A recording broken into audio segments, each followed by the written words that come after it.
y'all, this is Peggy here at Madison Creek Farms, and today I'm going to bring out one of those vegetables that a lot of our CSA members have a love-hate relationship with. A lot of people have a love-hate relationship with, and as a Southern girl, I find that really hard to believe. But the vegetable is okra. And believe it or not, there's a lot of people who just don't know what to do with this vegetable. They've never had okra. Some people have a really bad reaction to okra as far as, oh, I don't want that, it's slimy, it's this or it's that. So what I want to do today is I want to reintroduce you guys to the vegetable okra, and I want to tell you a little bit about okra, because okra is a really nutritious vegetable, but it's also incredibly high in fiber. And especially right now, when in the heat of this summer, when we're eating a lot of sugar crops like tomatoes and melons and sweet corns and all of those kind of sugar crops, okra really helps us digest those sugar crops really better. So I want to reintroduce you guys to okra. I'm going to do a really fun little saute with this okra, and hopefully you guys will like it, and I can reintroduce you to a vegetable that is, well, that I personally love. And so let's get started, shall we? Hey, why not? It's just 100 degrees. Hey y'all, so sorry about that. I had a little bit of a technical difficulty. I thought my camera was on, but anyway, I am chopping up some onion and some yellow pepper to go into my pan so we can cook up this okra. Now see this yellow vein right here in this bell pepper? You just want to get that off. Just go ahead and knock that off into your compost. Chop your yellow bell pepper, or any bell pepper will do, into strips, and then bring it back over, and then all you're going to do, claw fingers and just run your knife right over it. This is called a rough chop, I can't even talk today, a rough chop. Can't even speak today. All right, so now I have my onions and I have my bell pepper all chopped up and ready to go into my pan. I've got my pan heated up, and now I just want to add some pepper flakes.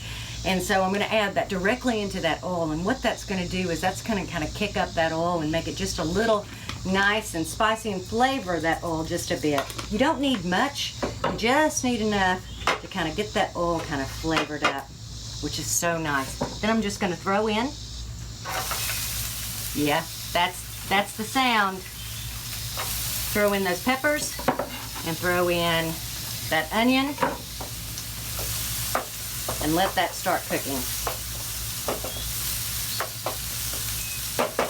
So while I've got that cooking, what I want to do now is start working on these heirloom tomatoes. So all I'm going to do is give them sort of a nice kind of roughy kind of chop to them. Nothing, I want to kind of leave them sort of big, because you know the tomatoes, and I like the nice juicy ones.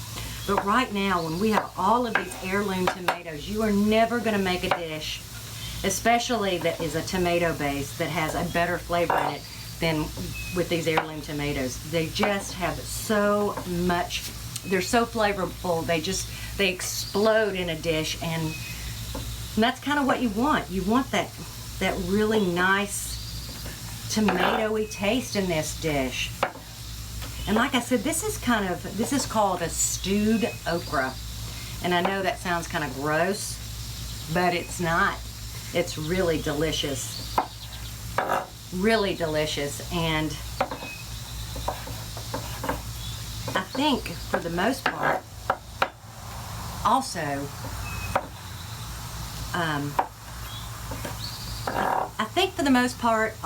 people just that have never experienced okra, eating okra, you know, they just have this sort of preconceived notion about what it is just by looking at it, I guess. I don't know. But I do know that a lot of folks, when they see it, especially this time of year in their CSA basket, they always ask me, you know, they'll take it out of their farm box and they'll go, what am I supposed to do with this? And, you know, I always have to laugh because it's like, oh my gosh, can I tell you, you can fry it, you can grill it, you can stew it. You can do so many things with okra, and it's so delicious. So definitely, you know, I mean, okra on the grill, just running a skewer, like a kebab through this okra.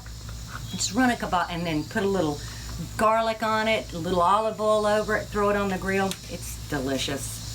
So don't let what you think something is or think something tastes like, always give it a try.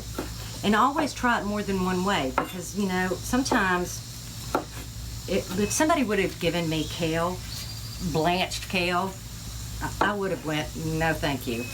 But because my first real experience with kale was a sauteed kale, and it was delicious. And from then on out, it's been okay. So try it a different way. Don't always just do it one way. So now that I've got these cooking up really nice, I'm gonna throw in my garlic. Again, I like to kind of throw my garlic in a little later, after I've kind of got this cooking for a while. It's because I don't want my garlic to burn. I just want it to be nice and flavorful, but I don't want that burnt garlic taste. So I tend to put it in a little later in as I am sauteing my onions and my peppers. It smells so good already. So once we got that cooking, and now I've got my tomatoes all diced up, I'm gonna start working on my okra. So what you wanna do is you wanna take that top off, throw it in your compost bucket. Y'all do have a compost bucket, right? What? What? You need a compost bucket.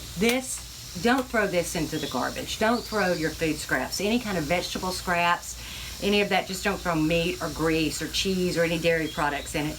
But all these vegetable scraps, throw them in there. Don't put those in the garbage. Throw them in there. If anything, go dig a hole outside and keep tossing them in there. Your ground will love it. But get you a little compost bucket. You can always, you know, during your farm box pickup, just bring it on back out here. Just bring this, put it in a coffee can or whatever, bring it back out, throw it in my compost bucket. I mean my composter, because that is how we feed that's how we make our soil. That's right, you can make soil. And it starts with a good compost. And it starts with feeding it. So, you know, I always tell people, just don't throw it in a trash can to go into a landfill. Don't do it. Don't. So now I'm going to start throwing in some okra right in there.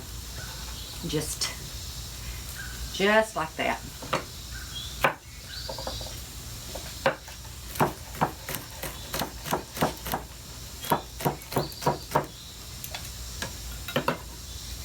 Just nice slices.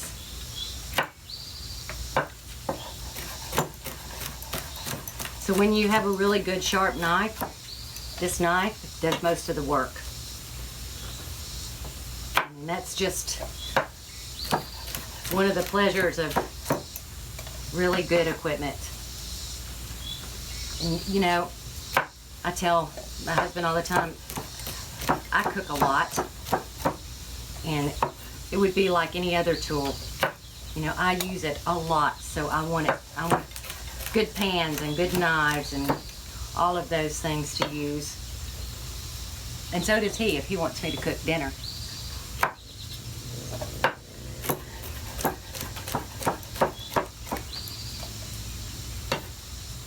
So easy. This is so delicious. When those tomatoes start cooking down, because what we'll do is we'll reduce this. I'm going to throw in those tomatoes, and then I'm going to start reducing them down. So I'm really kind of getting that really intense tomato flavor out of them. And oh my gosh, it's just a beautiful thing. Just a few more in here.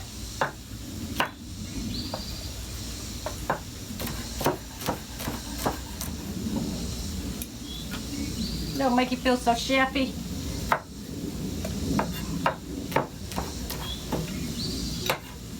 All right. That looks about right. All right. in here. Now I'm gonna let this cook, this okra. I'm gonna let it saute with these onions and this onion and these yellow bell peppers and this garlic for about, I'm gonna say maybe 7 or 8 minutes, and let them get nice and soft, because that's really what I want to do, is kind of just get them nice and soft. And I'm going to take that back too. I'm going to saute them probably for about 5 minutes, because then I'm going to throw in my my tomatoes, and then I'll cook them off the rest of the way. So listen, this is not scripted. I'm not planning. I'm looking at this going, that's too long. So about 5 minutes, just to give them a nice little cook down. It's not that big of a deal. I just kind of like them a little sauteed. So that's what I'm going to do, and then we'll come back, and then I'm going to throw in these tomatoes, and we're going to get ready to finish this off. Okay, so this has been kind of sauteing for the last, just about 5 minutes. And the okra is kind of getting nice and kind of bright green, which is good. Now I'm going to put in our heirloom tomatoes. And all I'm going to do is just put them right in there. Just throw them in there. And I really want this juice as well, that tomato juice. And then I'm just going to mix them up here and kind of push them, because I want to release that really nice tomato juice to get them. And that's the stew part. It's something that's kind of cooking in that juice. You're stewing it. I just don't like that name, the stew. All right, so now that I have my tomatoes mixed in, you're gonna let that kind of cook through for another 3 or 4 minutes, and then we're gonna start adding some stuff that's going to really bring this up, and that is going to be the spices and all of those things. But you really want to let these tomatoes kind of mix in those flavors in this, and kind of really cook in with that okra for a couple of minutes at least. And then we're going to kick it up another notch. We're just going to keep going and going until this is done, until you're eating okra. We're going to keep doing it until you're eating it. Okay, so now that I've let this simmer for about, I'm going to say 5 or 6 minutes, just kind of simmering down, mixing up those tomatoes and all of that, getting all that juice, I'm going to start adding the other stuff in here. So, caldo de tomate. It is a tomato chicken bouillon, is what it is, bouillon. And you just mix it with a little bit of water, shake it up, and pour it right in. Just like that. A little bit of hot sauce, whatever hot sauce you like, just a little bit, a couple drops. Smoked paprika. Smoked paprika kind of gives it that nice smoky kind of flavor, which I really like. A little bit of our herb mixture. So this has basil, oregano, a little bit of parsley, and some garlic powder. I'm going to add a little additional garlic powder in here, because you know we like the garlic. And some salt. You know we like the salt. That's that southern thing again. And some nice coarse pepper,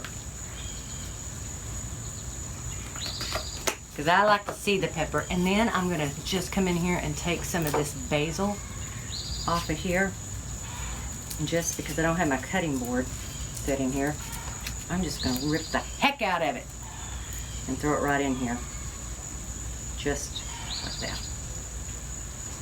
And then what I'm going to do is I'm going to let this simmer down, because I want it to reduce. I want it to intensify in flavor and get nice and just stewy, nice and stewy, and just intensifying that flavor. So I'll reduce it down to half. Just keep that on a medium-high temperature and let it simmer down, and then I'm going to show you how this is going to be plated over rice. Now that's the kind of the gumbo-y thing, only without the gumbo, the sausage and stuff. Now you could add meat to this if you wanted to. You could add chicken, you could add sausage, you could add anything that you want like that. But I'm just going to put this over rice, and Mark and I are going to have a nice dinner tonight. So I'm going to be right back. I'm going to get it plated. All right, so I've let this simmer for about 10 minutes, reduced down. Really got those juices. It's really nice and beautiful, soft. You can really tell that it's darkened up. All of that heirloom tomato juice and all of those peppers are all really soft. So what I'm going to do is I'm just going to, because this is how we like it, I'm just going to put it over rice. So that's how I'm going to plate mine, is just come in, want some of those juices, and just plate it over rice. Oh my goodness. I just want you to see these colors of how beautiful those colors are. I mean, it's just a gorgeous, gorgeous, gorgeous dish.